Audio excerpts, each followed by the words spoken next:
Você acorda no meio da noite com um pensamento que não consegue calar. E se debaixo da Amazônia existir uma cidade com milhares de anos, com túneis que atravessam o continente, e tudo o que você aprendeu na escola sobre a história do Brasil for apenas metade da verdade? Não é fantasia. Documentos oficiais, testemunhos gravados e expedições desaparecidas apontam para a mesma conclusão. Algo gigantesco está escondido sob a floresta, e pessoas morreram tentando revelar. Esse conhecimento pode mudar a forma como você enxerga o passado do nosso país. Porque se Akakor existe, então tudo o que nos contaram sobre quem povoou a Amazônia primeiro precisa ser reescrito. Nos próximos 60 minutos você vai conhecer a história real de homens que encontraram provas, de jornalistas que foram assassinados e de coordenadas precisas que o governo brasileiro proíbe de investigar. Não estamos falando de lenda indígena vaga ou mito de Eldorado. Estamos falando de relatos com nomes, sobrenomes, datas exatas e objetos físicos que desapareceram de forma conveniente.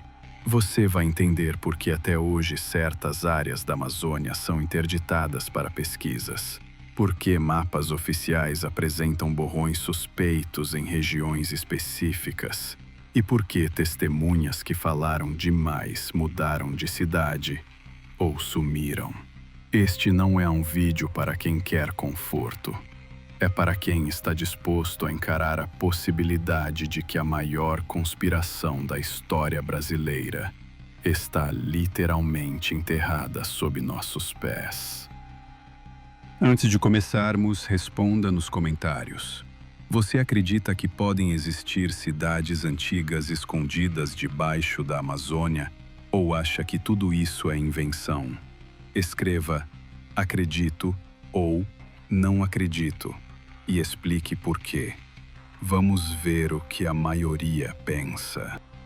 1971.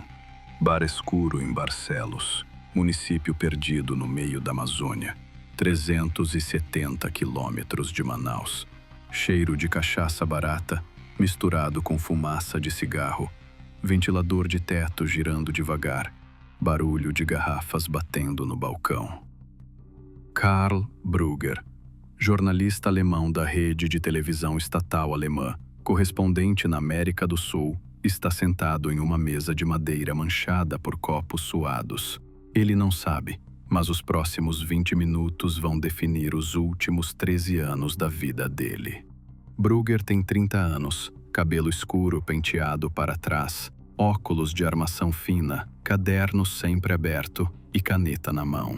Ele está no Brasil há 2 anos cobrindo história sobre a ditadura militar, conflitos de terra e projetos de integração da Amazônia. Um homem entra no bar. Alto, pele bronzeada mas não escura, traços que não parecem totalmente indígenas. Cabelo comprido, sujo de poeira da estrada. Usa calça puída, camisa aberta no peito, botas gastas. Fala português com sotaque carregado, mas quando ouve Brugger conversando em alemão com o operador de câmera brasileiro que o acompanha, o homem se aproxima e muda de idioma. Alemão fluente, sem hesitação. Brugger levanta os olhos do caderno e encara o desconhecido. O homem se apresenta. Tatun Kanara, príncipe do Zuga Mongulala, herdeiro da cidade mais antiga do mundo. A frase soa absurda, mas o jornalista não desvia o olhar. Tatunka senta sem ser convidado. Pede uma cerveja e começa a falar. Não fala como quem inventa, fala como quem carrega peso.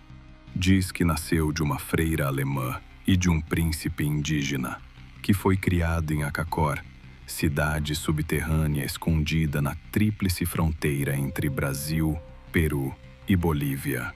Brugger anota tudo. O barulho do bar some. Existe apenas a voz de Tatunka e o ranger da caneta no papel. Tatunka descreve Akakor com precisão cirúrgica. Não fala de lugar sagrado ou floresta misteriosa. Fala de coordenadas, de estruturas físicas, de túneis medidos em quilômetros. Diz que a cidade foi fundada em 13.000 anos antes de Cristo por seres vindos de outro sistema solar, um lugar chamado Shverta. Esses seres tinham pele clara, barba negra azulada e 6 dedos em cada mão. Ensinaram os ancestrais do Zuga Mongulala a construir com pedra, a medir o movimento das estrelas, a cavar túneis profundos que ligam 3 cidades: Akakor na Amazônia Ocidental, Acarrim no Noroeste e Acanis no México. Não são histórias vagas. Tatunka menciona espessura de paredes, largura de corredores, profundidade de salões. Brugger interrompe. Como alguém pode saber alemão fluente se foi criado numa tribo isolada? Tatunka não hesita.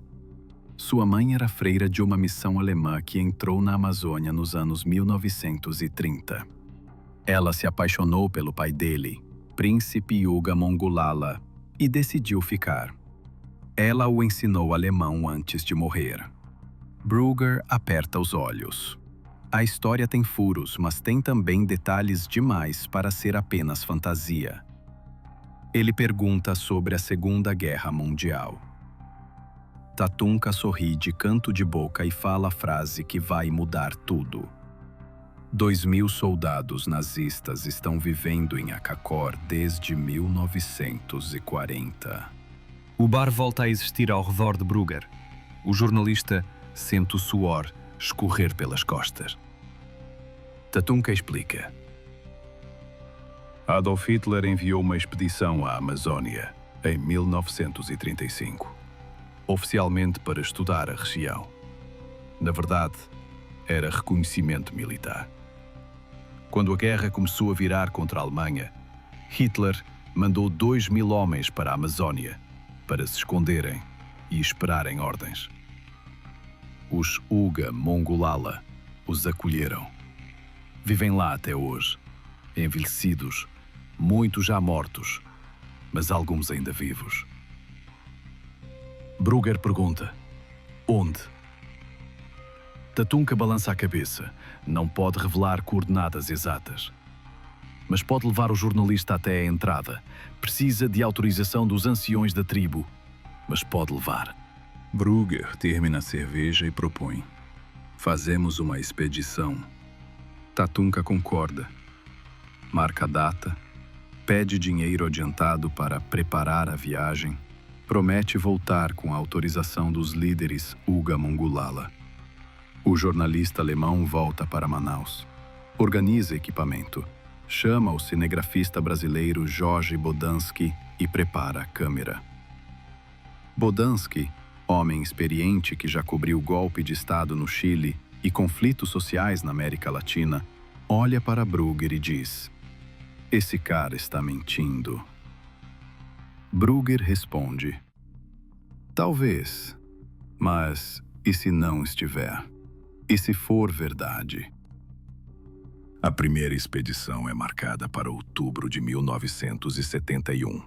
Brugger, Bodansky e 2 guias locais sobem o Rio Negro de barco até Barcelos. Tatunka aparece conforme combinado. Eles seguem de barco menor para o interior, navegando por dias contra a correnteza, enfrentando chuva, mosquitos e calor úmido que gruda na pele. Tatunka guia, mas nunca revela o destino final. Sempre diz: mais um dia, mais um trecho. Bodansky filma tudo, mas desconfia de cada palavra. Brugger anota, entrevista, faz perguntas.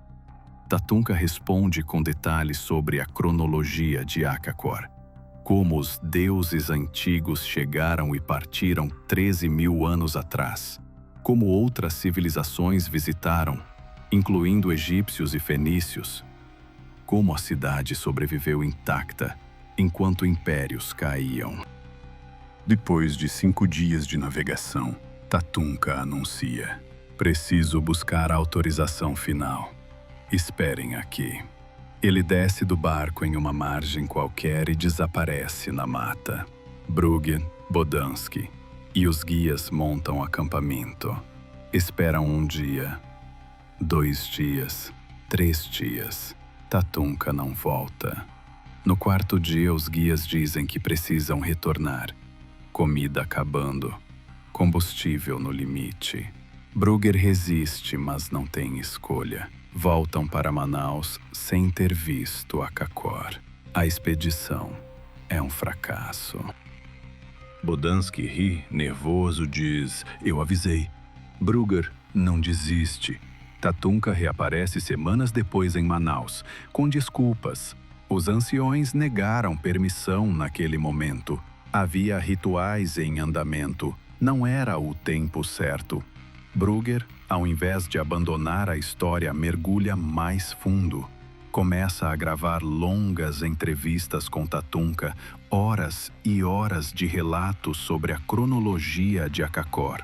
O alemão não está documentando uma reportagem, está registrando um testemunho. Tatunka fala por semanas. Brugger enche cadernos. 1976, 5 anos depois do primeiro encontro, Karl Brugger publica um livro, A Crônica de Akakor. Não é um livro de jornalismo investigativo, é um livro de história oral, narrado em primeira pessoa, a partir dos relatos de Tatunka. Brugger apresenta a cronologia completa da civilização Uga-Mongolala, desde a fundação em 13.000 anos antes de Cristo até o presente, passando por contatos com egípcios, fenícios, gregos, romanos, incas e, finalmente, nazistas. O livro descreve Akakor como cidade de pedra com 13 salões principais interligados por túneis de centenas de quilômetros. Fala de bibliotecas subterrâneas com placas de pedra gravadas, de sistemas de ventilação natural, de reservatórios de água subterrâneos, de agricultura subterrânea em salões iluminados por pedras que brilham como o sol. A reação é mista. Arqueólogos sérios descartam o livro como fraude. Antropólogos dizem que não há evidência da tribo Uga-Mongolala. Historiadores apontam inconsistências. Egípcios não tinham capacidade de atravessar o Atlântico. Fenícios não chegaram à Amazônia. Nazistas não mandaram 2.000 homens para a floresta. Mas o livro vende. Vende na Alemanha. Vende no Brasil. Vende em 10 países. As pessoas querem acreditar.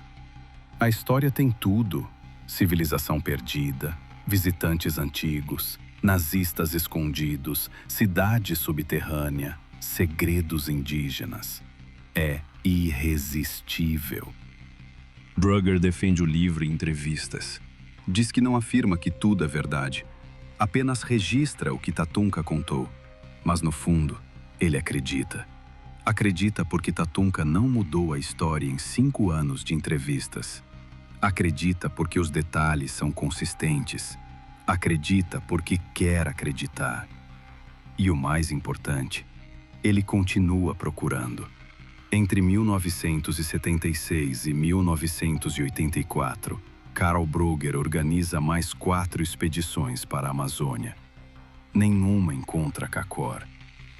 Tatunka sempre tem desculpas: caminho bloqueado, estação errada, anciões negaram permissão. Mas Brugger não desiste. Outros aventureiros leem o livro e decidem procurar por conta própria. 1980, John Reed, fotógrafo e aventureiro norte-americano, contrata Tatunka como guia e entra na Amazônia. Ele leva equipamento de alpinismo, câmeras, mapas detalhados. Tatunka o guia floresta dentro. John Reed nunca volta. Desaparece sem deixar rastro. Corpo não encontrado, equipamento não recuperado. Tatunka retorna sozinho semanas depois. Diz que Reed decidiu seguir por conta própria contra o conselho dele, que se separaram, e ele não sabe o que aconteceu. Autoridades brasileiras abrem investigação. Não encontram nada. O caso é arquivado como desaparecimento em área remota. 1983. Herbert Wanner, alpinista suíço experiente, também contrata Tatunka. Wanner é homem preparado. Já escalou montanhas nos Alpes. Já explorou selvas na Ásia. Já sobreviveu a condições extremas. Ele entra na Amazônia com Tatunka e 2 guias locais. Os guias voltam depois de 3 semanas. Dizem que Wanner e Tatunka continuaram sozinhos. Wanner nunca retorna. Tatunka volta meses depois com a mesma história. Wanner quis continuar sozinho. Eles se separaram. Ele não sabe o que aconteceu. Mais uma investigação. Mais um arquivo sem conclusão. 2 homens desaparecem seguindo o mesmo guia. Coincidência? Breger é questionado por colegas jornalistas. Carl, você não vê o padrão? Esse homem está matando gente. Breger defende Tatunka. Diz que a Amazônia é perigosa, que aventureiros inexperientes morrem o tempo todo, que não há prova de crime. Bodansky, o cinegrafista que o acompanhou na primeira expedição, tenta convencê-lo. Deixa essa história pra lá. Vai te matar. Breger não ouve. 1º de janeiro de 1984. Verão carioca. Calor de rachar asfalto. Praia de Ipanema lotada. Turistas e cariocas dividindo areia e mar. Carl Brugger caminha pela orla ao lado de um amigo, Ulrich Enke. São 8 horas da noite. Sol se pondo, céu alaranjado, brisa morna vindo do mar. Eles conversam sobre o próximo projeto de Brugger, uma nova expedição para Acacor, desta vez com equipamento de radar de penetração de solo, tecnologia que pode detectar estruturas subterrâneas. Brugger está animado. Conseguiu financiamento de uma produtora alemã. Vai voltar para a Amazônia em março. 2 homens se aproximam por trás. Um deles grita: "Passa a carteira." Brugger se vira. Assalto comum em Ipanema. Acontece todo dia. Ele levanta as mãos, mostra que vai cooperar. Começa a tirar a carteira do bolso. O assaltante não espera. Saca uma pistola e atira. Um tiro no peito. Brugger cai na calçada, sangue escorrendo pela camisa clara. Enke grita, tenta segurar o amigo, grita por ajuda. Os assaltantes correm sem pegar nada. Não levam carteira, não levam relógio, não levam nada. Apenas atiram e correm. Ambulância chega em 15 minutos. Brugger está inconsciente, pulso fraco. Médicos tentam reanimação no caminho para o hospital. Não conseguem. Carl Brugger morre às 9h10 da noite, 43 anos de idade, com um tiro no coração, em uma calçada de Ipanema, 3 meses antes da expedição que poderia provar ou destruir a história de Acacor. Polícia registra o caso como latrocínio seguido de morte. Assaltante atirou por nervosismo, fugiu sem roubar por pânico. Caso clássico. Investigação dura 2 semanas. Nenhum suspeito identificado. Caso arquivado. Mas há detalhes que não batem. Testemunhas dizem que os assaltantes correram em direção a um carro que os esperava a 2 quadras de distância. Carro com motorista, motor ligado, saída planejada. Assalto oportunista não tem carro de fuga. Ulrich Enke dá entrevista para jornal alemão meses depois. Eles não queriam o dinheiro. Queriam o Carl. O consulado alemão no Rio entra no apartamento de Brugger 2 dias após a morte. Recolhe todos os documentos pessoais do jornalista, cadernos de anotações, fitas de gravação das entrevistas com Tatunka, mapas marcados, cartas, rascunhos do próximo livro. Leva tudo. A família de Brugger na Alemanha pede acesso ao material. Consulado responde que o material foi extraviado durante o transporte. Bodansky, anos depois, em entrevista para documentário brasileiro, diz: Karol foi morto porque estava perto demais. Não sei de quê, mas ele estava perto. Tatunka Nara desaparece logo após a morte de Brugger. Ninguém o vê por anos. Reaparece brevemente em 1989, dá entrevista para a revista alemã dizendo que lamenta a morte do amigo, mas que Akakor continua escondida e deve permanecer assim. Depois, desaparece de novo. Nos anos 2000, documentos da ditadura militar brasileira são desclassificados. Um deles menciona Tatunka Nara como informante dos órgãos de repressão durante os anos 70 e 80. A informação vaza em site de notícias em 2009. Tatunka era agente? Trabalhava para o regime militar? Por quê? O documento não explica. Apenas lista o nome dele entre dezenas de outros informantes com o código Fonte Amazônia 3. Pesquisadores tentam cruzar datas. Tatunka informava sobre o quê? Movimentos guerrilheiros na fronteira? Entrada de estrangeiros em área de segurança nacional? Exploração mineral ilegal? Ou ele informava sobre quem estava procurando Akakor? A pergunta fica sem resposta. Mas um padrão emerge. Todos que procuraram Akakor com seriedade morreram ou desapareceram. John Reed, desaparecido. Herbert Warner, desaparecido. Karl Brugger, assassinado. 3 homens em 4 anos. E Tatunka, o único que conhece o caminho, sempre volta vivo. Vamos pausar a história de Tatunka e Brugger por um momento e olhar para outro ângulo. A Amazônia realmente esconde cidades antigas? Ou Akakor é pura invenção? A resposta não é simples porque evidências reais começaram a aparecer nas últimas 2 décadas.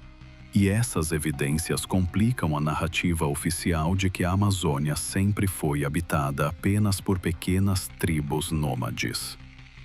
2000. Alceu Hanzi, geógrafo e paleontólogo brasileiro, sobrevoa o Acre em avião pequeno. Está pesquisando fósseis de preguiças gigantes da Era do Gelo. Olha para baixo e vê algo que não deveria estar ali. Formas geométricas perfeitas no chão. Círculos e quadrados imensos escavados na terra, visíveis apenas de cima porque a floresta foi derrubada para pasto. Hanzi tira fotos, marca coordenadas, volta para conferir. Não é ilusão. São estruturas feitas por humanos. Ele chama de geoglifos. Nos 20 anos seguintes, mais de 400 estruturas são identificadas no Acre e regiões vizinhas.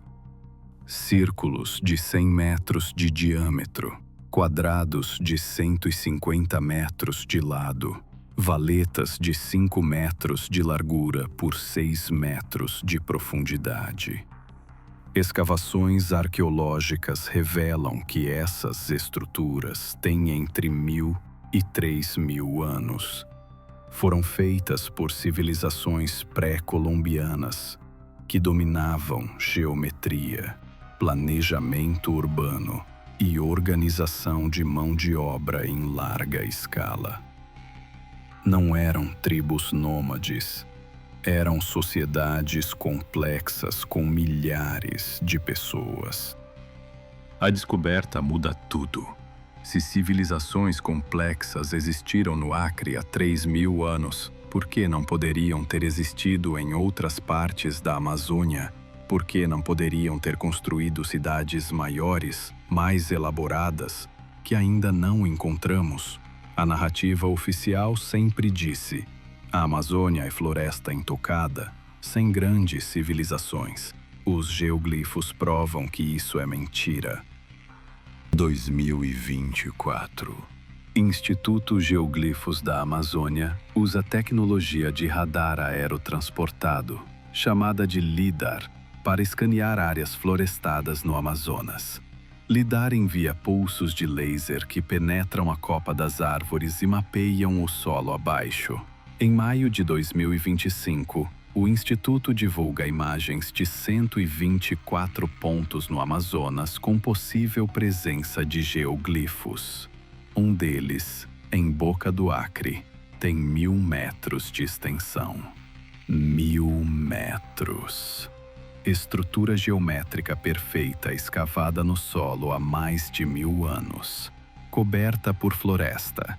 Invisível para quem caminha por baixo, mas clara como o dia para quem olha de cima com tecnologia certa. Alceu Hanzi, presidente do Instituto, dá entrevista. Durante 2.000 anos, esse povo viveu na região à margem direita do rio Purus e à margem esquerda do rio Madeira. Eram civilizações que dominavam geometria monumental. Mas ele não fala de cidades subterrâneas, não fala de túneis, não fala de Akakor. Por quê? Porque associar geoglifos reais com lendas de cidades perdidas é suicídio acadêmico. Você perde financiamento, perde credibilidade, perde espaço em universidades. Então, pesquisadores sérios evitam o tema. Mas em conversa privada, alguns admitem: há mais coisa enterrada ali do que conseguimos explicar. Um arqueólogo da Universidade de São Paulo que pediu anonimato disse em entrevista para site de notícias em 2024: a pressão para não associar essas descobertas com teorias de civilizações perdidas avançadas contraria narrativas históricas estabelecidas.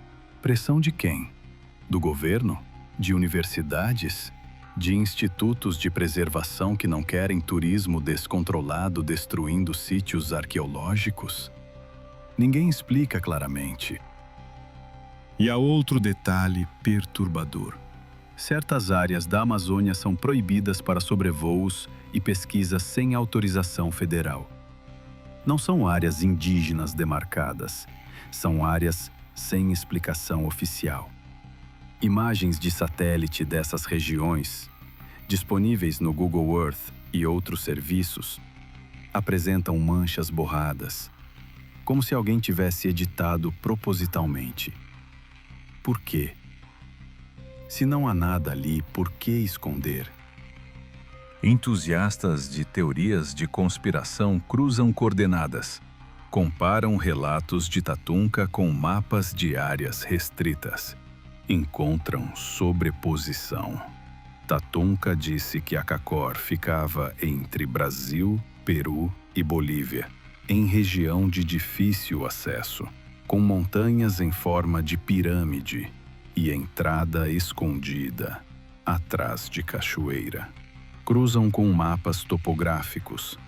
Há 3 regiões que batem: Serra do Divisor no Acre, Pico da Neblina em Roraima e região do Vale do Javari, no Amazonas. As 3 são áreas de acesso restrito. Vamos focar na Serra do Divisor, Parque Nacional criado em 1989, fronteira com Peru, área de quase 900.000 hectares, montanhas que chegam a 600 metros de altura, formações rochosas que, de certos ângulos, parecem pirâmides naturais, cachoeiras por todo lado, acesso permitido apenas com autorização do ICMBio, Instituto Chico Mendes de Conservação da Biodiversidade. Pouquíssimas expedições científicas autorizadas. Turismo praticamente inexistente. A justificativa oficial: preservação ambiental e proteção de indígenas isolados. Mas há relatos não oficiais. Garimpeiros que entraram ilegalmente na região nos anos 90 falam de buracos que descem fundo demais, de paredes de pedra lisas dentro de cavernas e de símbolos estranhos esculpidos em rochas. Nenhum desses relatos é verificável. Nenhum foi documentado oficialmente. Mas circulam em bares de Cruzeiro do Sul, cidade mais próxima da Serra, há décadas. 2015. Um documentário alemão chamado Akakor, Auf den Spuren einer verlorenen Zivilisation, reinicia a busca. Equipe de filmagem entra no Brasil com autorização oficial para filmar documentários sobre biodiversidade amazônica. Na verdade, estão procurando Akakor. Usam radar de penetração de solo em áreas acessíveis próximas à Serra do Divisor. Detectam vazios subterrâneos grandes, muito grandes. Não são cavernas naturais. São espaços regulares, geométricos. A equipe tenta obter autorização para escavar. Negada. Tentam obter autorização para entrar na serra. Negada. Filmam o que conseguem e voltam para a Alemanha. O documentário é exibido na televisão alemã em 2016. Mostra imagens de radar, entrevistas com Bodansky, mapas e especulações. Não prova nada, mas levanta perguntas suficientes para que o governo brasileiro emita nota oficial. Não há evidência científica de cidades subterrâneas na Amazônia. Relatos sobre Akakor são ficção sem base factual. Áreas restritas têm propósito de conservação ambiental e proteção de povos indígenas isolados. Nota assinada pelo Ministério do Meio Ambiente e pelo ICMBio. Por que o governo se dá ao trabalho de emitir nota oficial sobre uma lenda? Se Akakor é invenção, por que gastar tempo desmentindo? Seria como emitir nota oficial desmentindo que unicórnios existem. Ninguém faz isso, a menos que haja razão real para querer desencorajar buscas. 2020. Pandemia fecha fronteiras. Expedições param. Mas imagens de satélite continuam sendo tiradas. Entusiastas analisam essas imagens, quadro por quadro, procurando anomalias. Encontram algo em Roraima, perto do Pico da Neblina. Formação rochosa que não parece natural. Ângulos retos, superfícies planas, simetria que raramente ocorre na natureza. Postam em fóruns online. Comunidade cresce. Alguém cruza a localização com relatos antigos de pilotos da Força Aérea Brasileira. Encontra menção em relatório de voo de 1978. A estrutura não identificada, na mesma região. Relatório foi desclassificado, mas detalhes foram redigidos. Entusiastas tentam organizar expedição. Pandemia impede. Tentam de novo em 2022.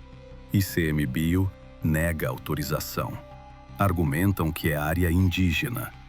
Mas não é. Terra indígena Yanomami fica a 50 quilômetros de distância. Argumentam que é área de preservação. Mas dezenas de expedições científicas foram autorizadas para regiões igualmente sensíveis. Por que essa especificamente é negada? Sem resposta oficial. O padrão se repete. Toda tentativa séria de investigar regiões que batem com descrições de Akakor é bloqueada. Bloqueios burocráticos, autorizações negadas, financiamento cortado. E quando alguém entra ilegalmente, ou desaparece, ou volta sem provas. Vamos voltar para Tatunka. Quem realmente é ele? O nome verdadeiro é Günther Hauck, alemão nascido em 1941, em Munique. Ele deixou a Alemanha em 1968, fugindo de acusações de fraude e abandono de família. Chegou ao Brasil, mudou de nome, inventou o passado indígena. Aprendeu sobre lendas amazônicas, sobre mitos de Eldorado, sobre histórias de cidades perdidas que circulavam entre garimpeiros e exploradores desde o século XVIII. Juntou tudo, criou a CACOR e se apresentou como príncipe herdeiro. Parece simples. Golpista inventou história, enganou o jornalista ingênuo, lucrou com expedições falsas e talvez tenha matado aventureiros que desconfiaram. Caso resolvido. Mas há problemas nessa narrativa. Primeiro, Tatunka nunca ficou rico. Não comprou terras, não abriu empresa, não construiu patrimônio. Recebeu pagamentos por guiar expedições, mas valores modestos. John Reed pagou $3.000. Herbert Van Eyre pagou 5.000. Para os anos 80, não era fortuna. Um golpista profissional teria cobrado mais e repetido o golpe dezenas de vezes. Tatunka guiou apenas 4 expedições pagas em 15 anos. Segundo, ele realmente conhecia a Amazônia. Bodansky, que desconfiava dele desde o início, admite: Tatunka sabia se mover na selva. Não era turista perdido. Conhecia plantas, sabia caçar, entendia rios. Como um alemão urbano fugido da Baviera aprende isso em poucos anos? Possível, mas difícil. Requer imersão total. Anos morando com indígenas ou caboclos, aprendendo técnicas de sobrevivência. Tatunka chegou ao Brasil em 1968. Apareceu em Barcelos em 1971. 3 anos. Suficiente para aprender? Especialistas em sobrevivência dizem que 3 anos morando full-time na selva com mestres locais é suficiente, sim. Então não é impossível. Terceiro, os documentos da ditadura. Por que um golpista aleatório seria informante dos órgãos de repressão? Informantes eram recrutados porque tinham acesso a algo valioso: movimentos guerrilheiros, contatos com estrangeiros suspeitos, conhecimento de atividades ilegais. O que Tatunka tinha? Conhecimento de áreas remotas. Ele transitava entre fronteiras, conhecia rotas que militares não conheciam, tinha contato com tribos isoladas, ou pelo menos alegava ter. Isso é útil para regime militar paranoico que teme invasões, guerrilhas e perda de controle sobre a Amazônia. Mas há outra possibilidade. Tatunka foi recrutado justamente para espalhar desinformação, para criar cortina de fumaça sobre algo real. Se há realmente algo escondido na Serra do Divisor ou em outra região, misturar verdade com fantasia é estratégia clássica de contra-informação.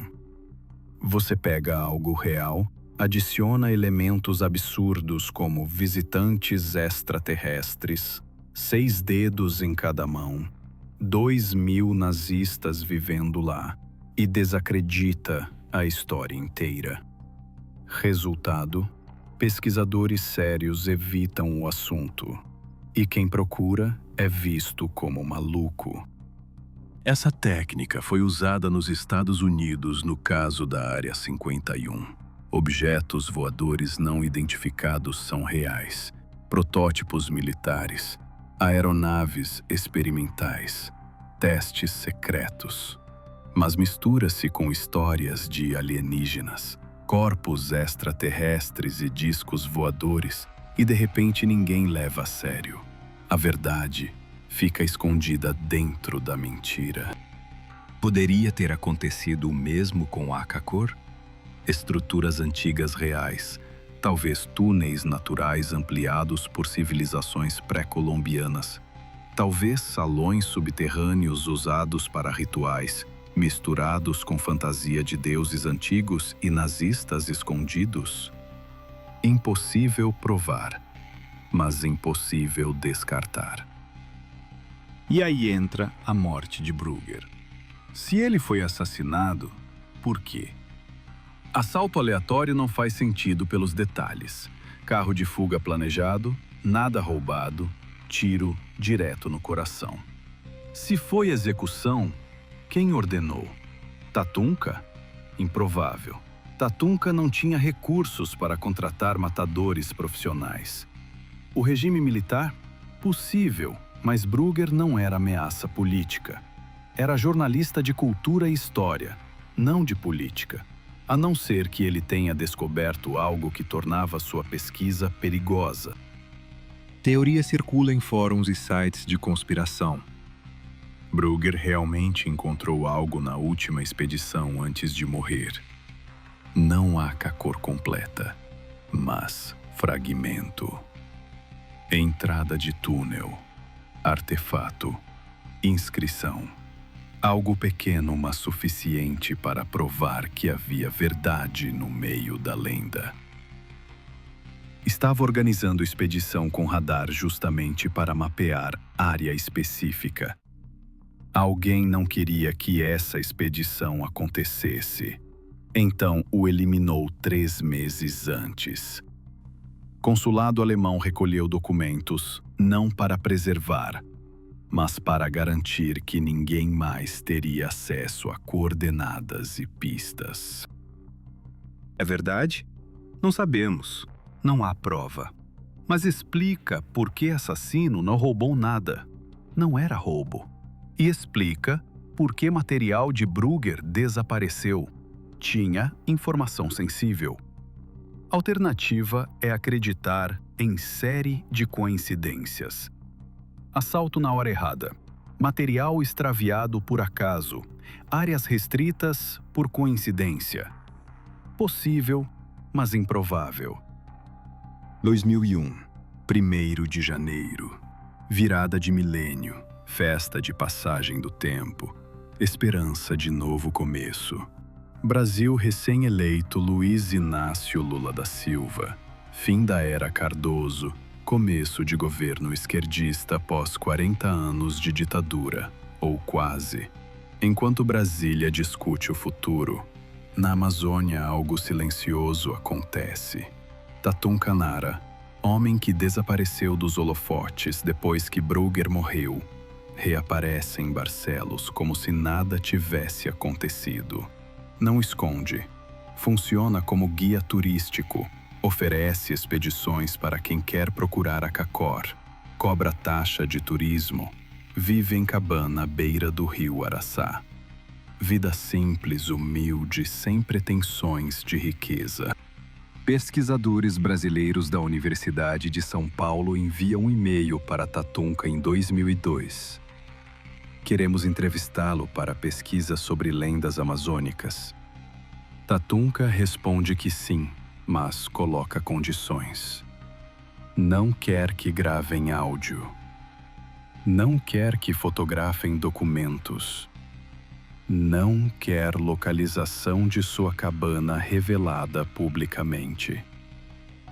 Quer dinheiro para compensar tempo. Pesquisadores vão até lá. Encontram um homem que aparenta 65 anos, cabelo branco, pele enrugada de quem passou décadas sob sol amazônico.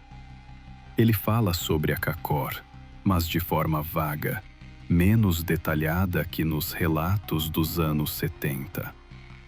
Parece cansado de contar história. Pesquisadores saem da entrevista confusos. Tatunka nega ter dito certas coisas que estão escritas no livro de Brugger. Diz que jornalista exagerou, colocou palavras na boca dele, transformou lenda folclórica em pseudo-documentário. Mas então por que continuou guiando expedições? Por que não desmentiu Brugger quando o livro virou best-seller? Por que não revelou que era tudo mentira?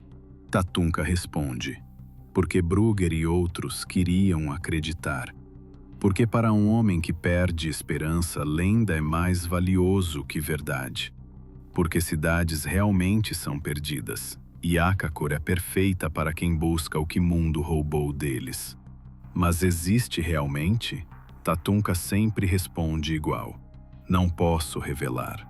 Protejo o meu povo. Proteção ou silêncio estratégico? Impossível saber. 2005. Documentário britânico vai até Barcelos. Crew de 5 pessoas com equipamento profissional de câmera, produtor, pesquisador, diretor. Objetivo: entregar documentário sobre lendas e mistérios amazônicos para a rede de televisão britânica. Tatunka concorda em participar. Grava entrevista de 4 horas. Conta histórias. Mostra mapa antigo que diz ter sido deixado por seu pai. Mapa mostra a localização de Akakor com coordenadas. Mas muito pixelado, pouco legível. Diretor britânico quer mais. Quer explorar, quer ver entradas de cavernas, quer registrar estruturas. Tatunka diz que não pode. Época errada. Índios isolados preparando cerimônia. Espíritos na floresta não permitindo a entrada. Diretor insiste. Oferece dinheiro extra. Tatunka nega. No final do documentário, diretor faz edição que sugere: Tatunka está escondendo algo porque algo existe realmente. Não afirma explicitamente. Apenas deixa dúvida. Documentário é exibido na rede britânica em 2006. Repercussão pequena, mas suficiente para gerar novos interessados.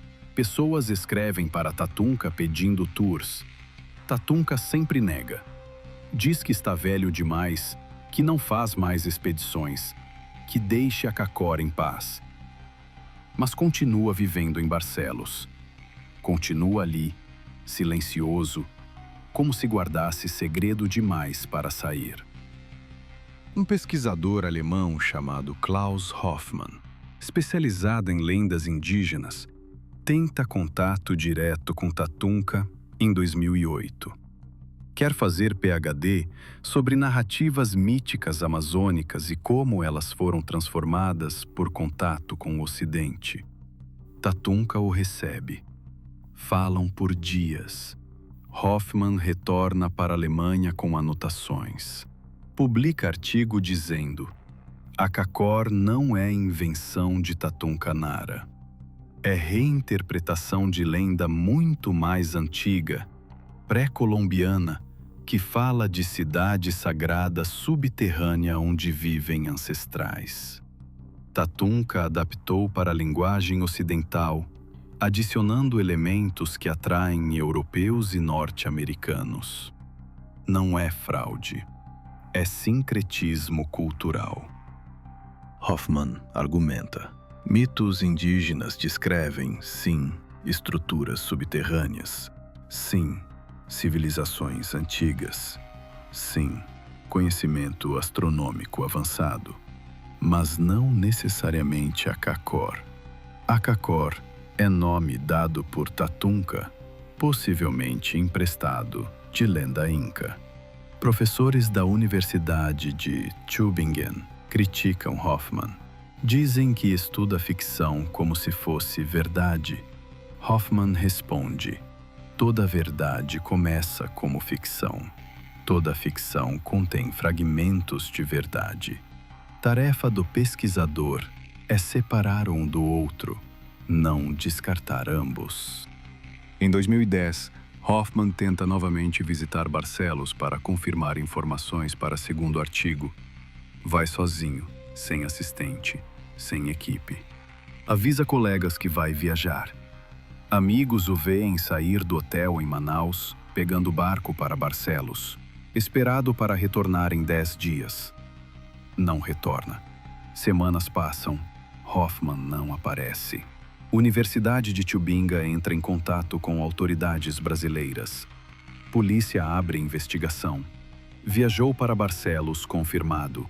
Houve em Barcelos, confirmado por testemunha que o viu em bar. Depois disso, nada.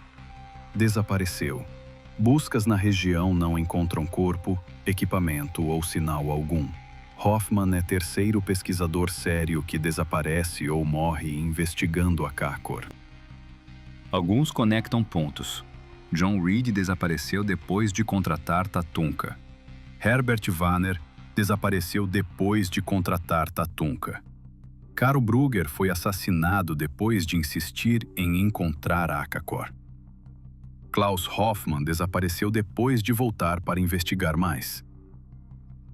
Padrão é claro demais para ser coincidência. Mas qual é a conexão? Por que todas essas mortes e desaparecimentos? Hipótese 1. Tatunka é a serial killer que mata pesquisadores que sabem demais. Hipótese 2. Há realmente algo em Akakor e alguém não quer revelações. Hipótese 3. Floresta amazônica é perigosa e homens que entram lá morrem de malária, acidente, animal selvagem e simplesmente não retornam. Universidade brasileira que estava rastreando o desaparecimento de Hoffmann recebe telefonema anônimo. Voz de homem, sem sotaque identificável, falando português com pronúncia neutra. Diz: Hoffmann foi para lugar que não deveria. Agora está em lugar do qual ninguém retorna. Deixem em paz. Há coisas mais valioso que pesquisa. Há coisas mais importante que verdade. Telefonema é rastreado. Vem de telefone público em Rio de Janeiro. Pessoa que atendeu não consegue descrever homem que fez chamada. Investigação termina sem conclusão. 2015. Documentário alemão que entramos, mencionado antes. Finalmente é editado e produzido. Diretor é jovem cineasta berlinense chamado Stefan Morgenstern. 32 anos.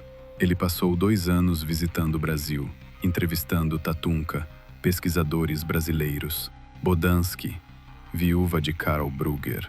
Morgenstern é um filme que mistura depoimentos de testemunhas com análises de arqueólogos reais sobre geoglifos amazônicos. Conclusão que filme oferece: estruturas reais foram encontradas na Amazônia. Civilizações complexas realmente existiram. Mas Akakor continua sendo lenda. Filme sugere que Akakor é alegoria folclórica sobre cidades reais que ainda não foram encontradas. Morgenstern manda cópia de documentário para Tatunka. Tatunka assiste. Semanas depois, Morgenstern recebe o e-mail de Tatunka em português quebrado. Você entendeu metade. Falta coragem para entender tudo. Se tivesse mostrado o mundo inteiro o que você sabe, não teria vida longa. Obrigado por proteger segredo. Morgenstern fica preocupado com o recado implícito. Não teria vida longa. Procura proteção? Realmente acredita que há conspiração? Que há risco? Ou está dramatizando? Morgenstern muda de assunto. Para de pesquisar a Kakor. Foca em outros documentários sobre história amazônica. Nunca mais menciona a Kakor publicamente. Continua vivo, trabalha como cineasta em Berlim, mas nunca explica por que abandonou a pesquisa que consumiu 2 anos. Em 2018, Bodansky, cinegrafista que acompanhava Brugger, está com 78 anos. Ainda vivo, ainda lúcido, ainda na Amazônia. Ele dá entrevista para site de jornalismo investigativo. Fala pela primeira vez sobre suspeita real que tem desde 1984. Karl foi morto por alguém que não queria que ele revelasse o que encontrou. Ele não foi longe na busca por Akakor, mas mesmo assim encontrou o suficiente. Encontrou o documento. Um papel antigo com inscrição indígena desconhecida, Mostrou para mim. Eu fotografei. A gente planejava publicar junto com um book de fotos. Antes que isso acontecesse, ele morreu. Bodansky afirma que tinha a fotografia do documento em sua casa no Rio de Janeiro. Guardava em arquivo seguro. Mas em 1985, imediatamente após morte de Brugger, sua casa foi invadida.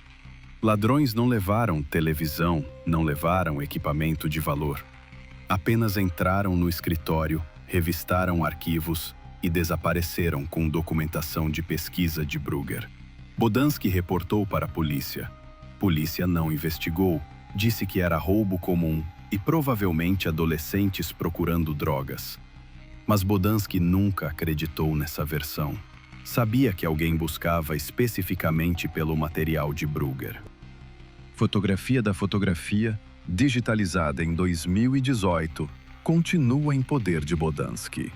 Ele a mostra durante entrevista. Papel antigo, textura clara de pergaminho indígena, feito de casca de árvore prensada. Texto em linha vertical, de cima para baixo. Símbolos que não correspondem a idiomas Inca, Maia ou Azteca conhecidos. Inscrições parecem misturar pictogramas com símbolos geométricos. No canto inferior direito, há marcação que parece ser coordenada geográfica. Números em sequência, com separadores específicos. Bodansky nunca conseguiu decifrar o papel. Levou para antropólogo na USP em 2000. Antropólogo olhou, ficou preocupado. Pediu para deixar por análise. Semanas depois, antropólogo ligou dizendo que não podia mais ajudar. Tinha restrições profissionais. Devolveu o papel e recomendou que Bodansky parasse de provocar. Provocar quem? Nunca ficou claro. Mas Bodansky guardou o papel desde então. Mostrou na entrevista de 2018. Após entrevista ser publicada em site, Bodansky recebe ameaça anônima por telefone. Você vai matar alguém que já está morto. Deixe a história enterrada, Bodansky, por sua própria segurança. Bodansky muda de endereço, para de dar entrevistas, desaparece socialmente. Morre de infarte em 2021. Alguns dizem que estresse e ameaças aceleraram morte. Papel desaparece junto com ele. Nunca mais alguém o vê.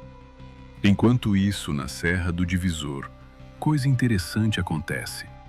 Garimpeiros ilegais que entram na região para buscar ouro começam a contar histórias estranhas.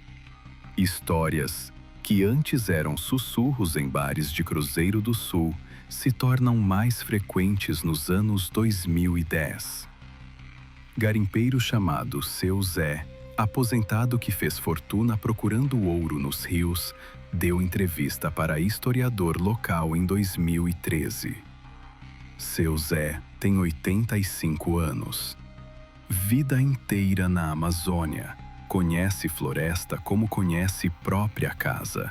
Ele conta que em 1988 entrou na Serra do Divisor ilegalmente, acompanhado de 4 outros garimpeiros.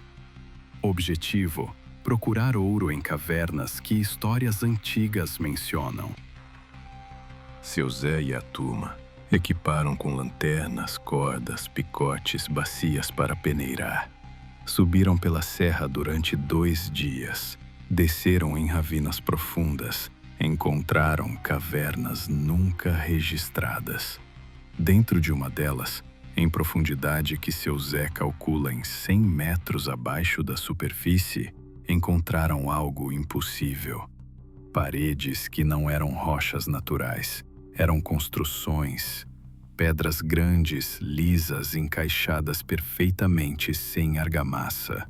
Simetria que natureza não produz sozinha. Seu Zé relata que havia inscrições nas paredes, símbolos em padrão regular, corredor que continuava ainda mais fundo, até onde luz de lanternas não alcançava. Seus companheiros queriam continuar explorando.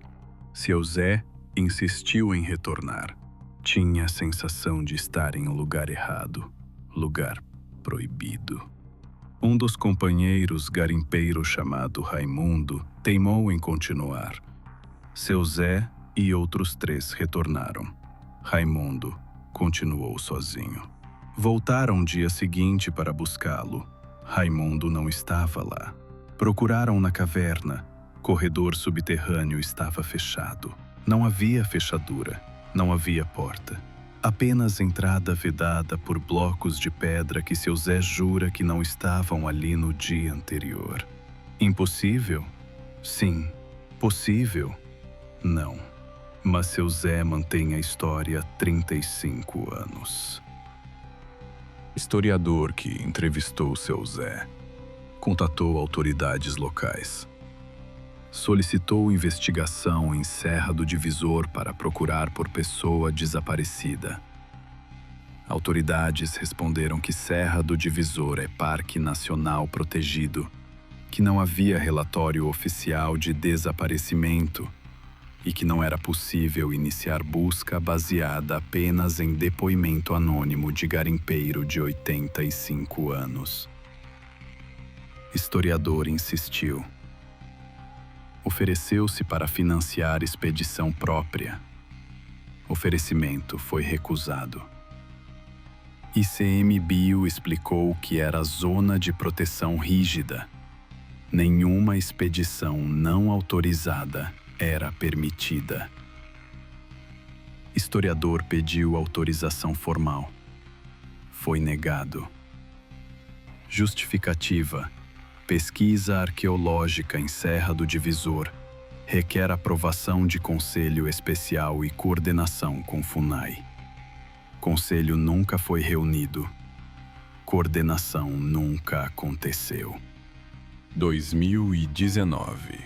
Pesquisadora independente brasileira chamada Mariana Costa, doutora em arquitetura e interessada em arqueologia, tenta diferente abordagem. Em vez de solicitar acesso presencial para a Serra do Divisor, ela obtém imagens de satélite de alta resolução de empresa privada. Analisa pixel por pixel, área que coincide com descrição de seu Zé sobre cavernas. Detecta anomalia. A zoom que mostra o que parece ser entrada de caverna artificial. Cuidadosamente escondida por vegetação, mas estrutura claramente não natural. Mariana publica artigo em site de arqueologia amadora. Artigo fica obscuro, visto por poucas pessoas. Mas é suficiente.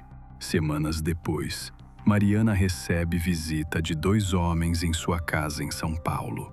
Não se identificam. Dizem que representam órgão federal de interesse. Pedem que ela remova artigo do site. Pedem que delete imagens de satélite. Pedem que pare de pesquisar Serra do Divisor. Mariana nega. Homens ficam tensos. Um deles diz: pesquisar certas coisas pode ser prejudicial para sua saúde e carreira profissional. Sugerimos que você pense bem antes de continuar. Mariana liga para a polícia depois que saem. Polícia não consegue identificar os homens. Nada que possam fazer. Mariana, com medo, tira o artigo do ar. Delete as imagens. Deixa de pesquisar. Muda de endereço em São Paulo e tira-se da comunidade de pesquisa por 2 anos. Retorna em 2021, mas focando em temas seguros. História da arquitetura colonial brasileira. Patrimônio cultural em cidades. Nunca mais menciona Acacor ou Serra do Divisor. Quando perguntada sobre o incidente com os homens, ela responde: prefiro não comentar. Algumas coisas é melhor deixar dormindo. Padrão fica cada vez mais claro. Toda pessoa que se aproxima demais de verdade sobre Acacor encontra pressão, ameaça ou desaparecimento. Não é paranoia, não é coincidência, é padrão documentado. Várias fontes independentes contam sobre ameaças similares. Várias pessoas reportam pressão institucional para parar pesquisa. Várias estruturas reais foram encontradas na Amazônia, contradizendo narrativa oficial de que lá havia apenas tribos nômades. Então, qual é a verdade? A CACOR existe?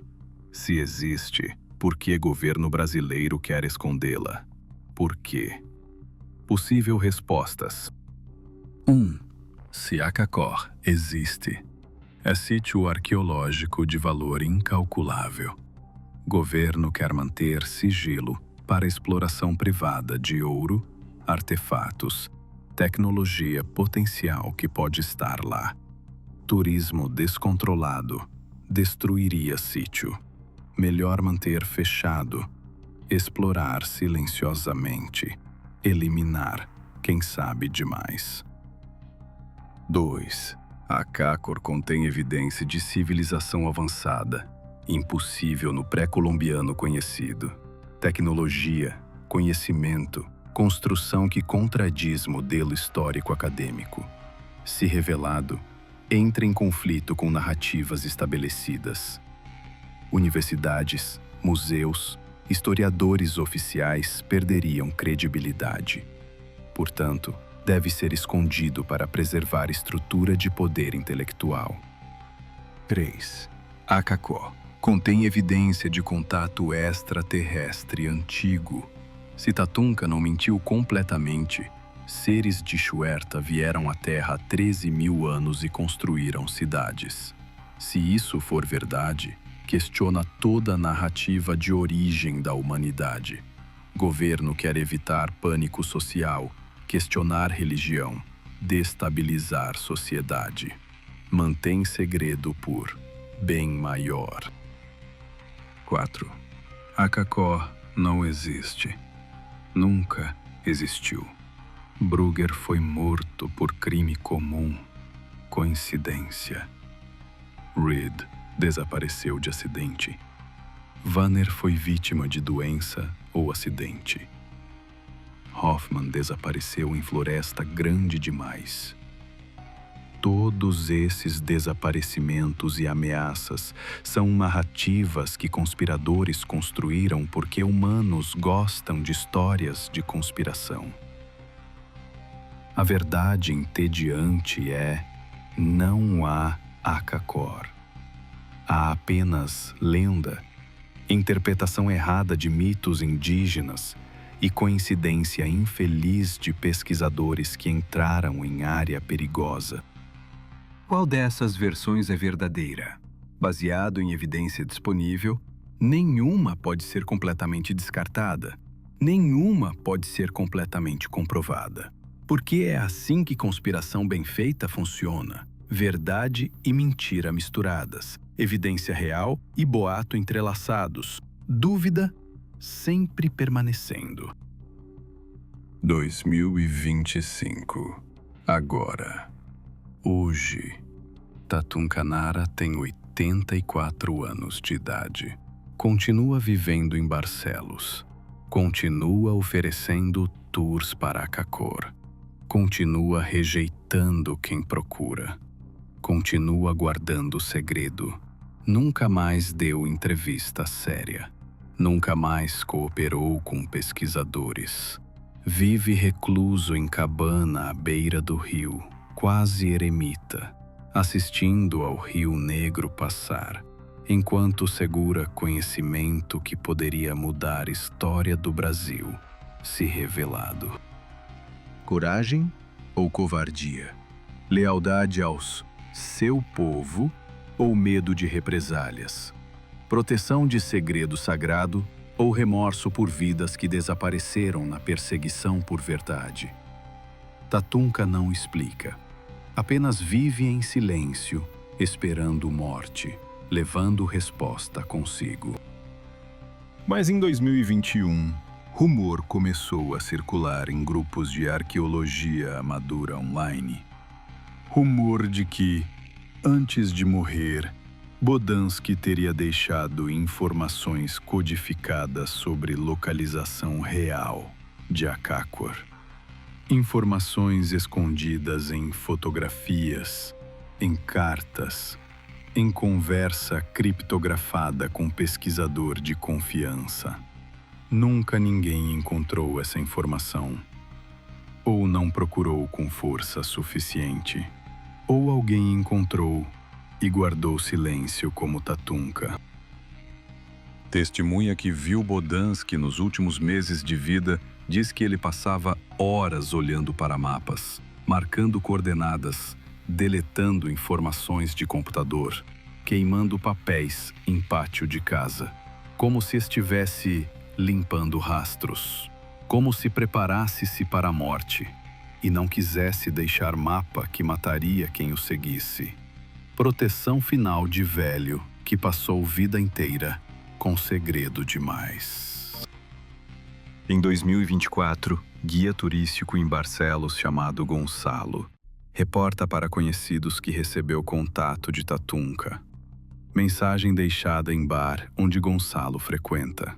Tatunka pedindo para dizer que desistisse de tentar entrevistá-lo, que parasse de perguntar sobre Akakor aos turistas, que deixasse história em paz. Mensagem não era ameaçadora, era suplicante, imploração de homem cansado que viu vida inteira desabar em perseguição por verdade que nunca podia ser completa, revelada. Contemporâneo nosso, ainda pulsa a conspiração. Akakor não está morta, está apenas silenciada. Continua existindo em fragmentos, relatos antigos, documentos perdidos, fotografias que desaparecem, coordenadas que ninguém pode verificar, testemunhas que mudam de assunto quando perguntadas, áreas de floresta onde acesso é negado. Tudo junto forma mosaico que retrata algo. Não temos peça inteira.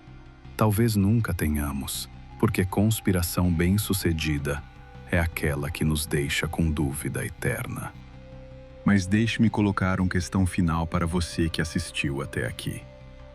Se estruturas reais foram encontradas na Amazônia, estruturas que provam civilizações complexas existiram ali milhares de anos atrás, por que não poderia existir algo maior escondido ainda?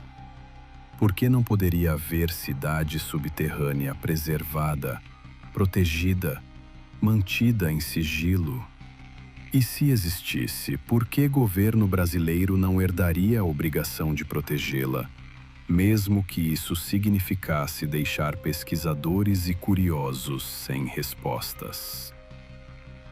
Quando você olha para o mapa da Amazônia, para a região de fronteira tríplice entre Brasil, Peru e Bolívia, você está olhando para a área maior que Portugal, maior que França. Terra que ainda contém regiões inexploradas. Terra que ainda guarda segredos que ciência não mapeou. Se houvesse cidade enterrada ali, tecnologia que temos agora permitiria encontrá-la, mas só permitiria se procurássemos. E ninguém está procurando, porque ninguém oficialmente admite que seria possível procurar. Então a questão verdadeira não é Akakor existe? A questão verdadeira é: por que não queremos que exista? Por que preferimos desacreditar testemunhas, dispensar pesquisadores, bloquear áreas, manter segredo? Que parte de nós não quer verdade, mesmo que custasse conforto de narrativa histórica estabelecida? Que parte de nós quer deixar alguns mistérios intocados para que a floresta permaneça sagrada e a Amazônia guarde seus segredos para próximas gerações que talvez ousem procurar? Essa é uma reflexão que deixa este documentário com você. Não é resposta. Porque conspiração bem feita nunca oferece respostas, oferece apenas perguntas. E perguntas você acaba descobrindo são mais poderosas que qualquer verdade estabelecida. Você acredita que há cidade subterrânea, ainda escondida em algum lugar do mundo? Você acha que devemos continuar procurando ou deixar alguns mistérios intocados? Escreva nos comentários o que pensa. Aqui neste canal sabemos que você tem respostas que merecem ser ouvidas.